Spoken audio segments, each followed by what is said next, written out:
हाँ भाई प्यारे बच्चों, ये 12वीं आर्ट्स का है, पॉलिटिकल साइंस का ही समकालीन विश्व में अमेरिकी वर्चस्व वाला है, वो वाला चैप्टर है। ठीक है, देखो इसमें पेज नंबर है B83। ठीक है भाई, B83 पे सन 2001 में अमेरिका में हुए आतंकी हमले के लिए किस आतंकवादी गुट को जिम्मेदार ठहराया गया?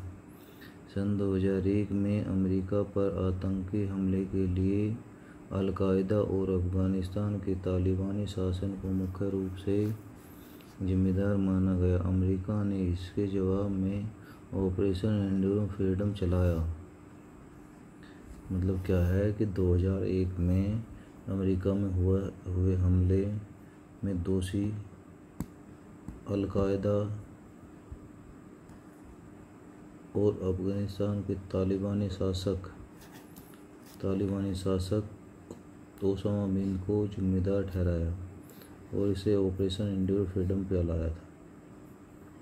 अमेरिका ने इसके लिए क्या चलाया था? Operation endurance freedom. अमेरिकी वर्चस्व के रास्ते में कौन कौन से कारक अवरोधक है? अमेरिकी वर्चस्व के रास्ते में निम्नलिखित कारक। नंबर 1, अमेरिकी शासन व्यवस्था, जनसंचार के साधन, टेलीविजन, पत्र पत्रिका आदि। नाटो में शामिल अमेरिका के साथी देश में वर्चस्व से निपटने के कोई 2 सुझाव दें। भारत, चीन और रूस का एक शक्तिशाली गठजोड़। अगर तीनों एक हो जाता है तो अमेरिका से निपट सकते। दूसरा, यह विचार कि वर्चस्व से निपटने की बजाय दोनों देशों के मन में गुणात्मक सुधार लाया जा सके, तो गुणात्मक सुधार से भी हो सकता है।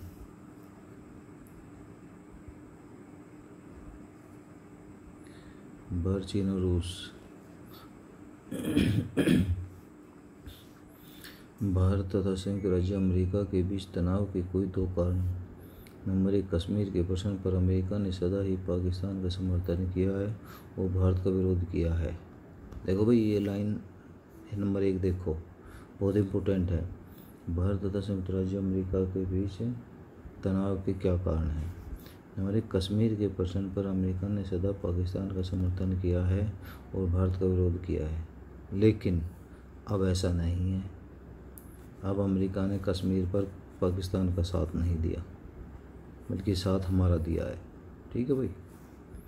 दूसरा, भारत द्वारा अमेरिका गुट में शामिल न होकर गुटनिरपेक्षता की नीति का अनुसरण करना।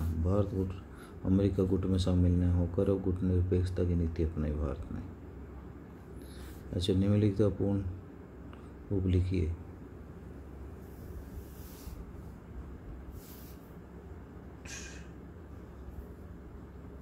देखो भाई, WTC, OIF, WTO, IMF। तो ये क्या है? WTC पे मतलब world trade centre, OIF operation Iraqi freedom, WTO world trade organisation, IMF और international monetary fund. Bharat America के 10 वर्षीय समझौते 2005 का संक्षेप में उल्लेख लिखिए।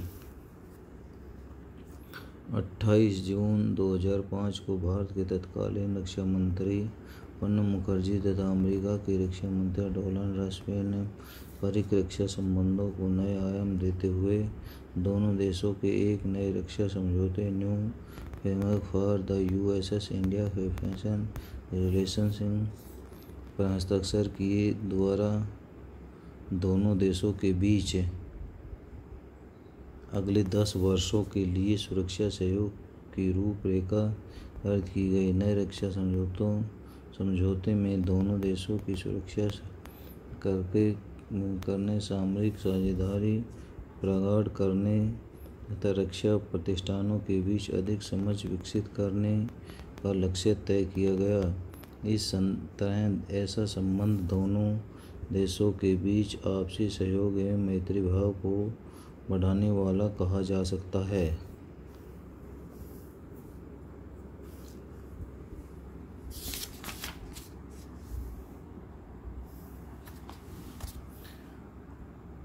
अच्छा भाई, अब देखो क्वेश्चन है ये वाला क्वेश्चन, 9/11 की घटना का संक्षेप में वर्णन करें। ये वाला क्वेश्चन, अगले 9/11 की घटना क्या थी। 11 सितंबर 2001 को विभिन्न अरब देशों के 19 खूंखार आतंकवादियों द्वारा 4 अमेरिकी व्यावसायिक विमानों का अपहरण करके अपने कब्जे में ले लिया गया। अपहरणकर्ता आतंकी इन विमानों को अमेरिका की महत्वपूर्ण इमारतों को की सीध में उड़ाकर ले गए। इन विमानों में से 2 विमानों को आतंकवादी न्यूयॉर्क स्थित विश्व व्यापार केंद्र वर्ल्ड ट्रेड सेंटर की ओर ले गए और इन दोनों विमानों को दक्षिण टावरों से टकराकर भयंकर तबाही मचा दी। तीसरी विमान वर्जिनिया के आर्टिन स्थित पेंटागन से टकराया। पेंटागन में अमेरिकी रक्षा विभाग का मुख्यालय है। चौथे विमान का निशाना अमेरिका कांग्रेस संसद का मुख्य इमारत थी, लेकिन वह भटक कर पेंसिल्वेनिया के एक खेत में गिर गया। इस घटना को 9/11 की घटना के नाम से कहते हैं। 9वें महीने की 11 तारीख को अमेरिका में महीने की तारीख से पहले लिखने का चलन है, जबकि भारत में महीने की तारीख बाद में। वास्तव में यह है कि भूमंडलीय दुर्घटना थी जिससे मरने वाले 3000 से ज़्यादा लोग 80 देशों संबंध रखते थे। इस हमले ने विश्व के अन्य लोगों के साथ अमेरिका के दिलों को दहला दिया। उन्होंने इस घटना की तुलना सन 1814 और 1941 की घटनाओं से की। 2014 में ब्रिटेन ने वाशिंगटन डीसी में आगजनी की थी और 1941 में जापानियों ने पर्ल हार्बर बम पर हमला किया था। यदि जान माल की हानि का दृष्टिकोण से देखा जाए तो अब तक की अमेरिकी ज़मीन पर सबसे बड़ा हमला, क्योंकि अमेरिका ने 1776 में एक देश के रूप में अस्तित्व में आने के बाद इतना भयंकर हमला कभी नहीं झेला। ऑपरेशन इराकी फ्रीडम के क्या उद्देश्य थे। 19 मार्च 2003 को अमेरिका द्वारा ऑपरेशन इराकी फ्रीडम की कूटनीति से इराक पर किया गया सैन्य हमला भी विश्व राजनीति में अमेरिकी दादागिरी या अमेरिकी वर्चस्व से संबंधित एक भी अन्य घटना को स्पष्ट करता है। यद्यपि आक्रमण से पूर्व अमेरिका के यूरोपीय सहयोगी देशों ने इस बात पर जोर दिया कि अमेरिका अंतर्राष्ट्रीय कानूनों का सम्मान करे तथा इराक पर आक्रमण से पहले अनुमति प्राप्त कर ले। यहाँ तक कि अमेरिका के प्रमुख सहयोगी मुस्लिम देश जैसे जॉर्डन, मिस्र, सऊदी अरब आदि ने अपनी चिंता प्रकट करते हुए कहा कि कोई भी अमेरिकी अरब मुस्लिम देशों में घुसे वार विरोध की जबरदस्त लपेटें सुलगा देगा और मध्य पूर्वी क्षेत्रों को आर्थिक तथा राजनीतिक तौर पर बुरी तरह अस्त व्यस्त कर देगा। लेकिन अमेरिका ने समस्त अपीलों की अनदेखी करते हुए एकतरफा कार्रवाई करते हुए विश्व शांति बनाए रखने की आड़ में इराक पर हमले का मनमाना कदम उठाया।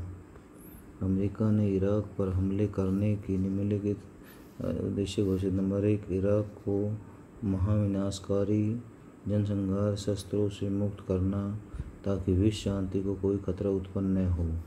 क्या भाई, इराक को महाविनाशकारी जनसंहार मुक्त करना तथा शांति। दूसरा, सद्दाम हुसैन द्वारा आतंकवाद को दिए जा रहे समर्थन पर अंकुश लगाना। तीसरा, इराक के लोगों को सद्दाम हुसैन की तानाशाही शासक से मुक्त करवाना और लोकतांत्रिक सरकार का गठन करवाना। ये क्या था भाई, अमेरिका का उद्देश्य था। किसके ऊपर, इराक का। एक तो क्या था, महाविनाशकारी हथियारों को ख़त्म करना। दूसरा, सद्दाम हुसैन आतंकवाद को समर्थन दे रहे तो वो ख़त्म करना था। तीसरा, तानाशाह राज था, सद्दाम हुसैन तानाशाही था और लोकतांत्रिक सरकार का गठन करना चाहती थी अमेरिका सरकार। ठीक है भाई।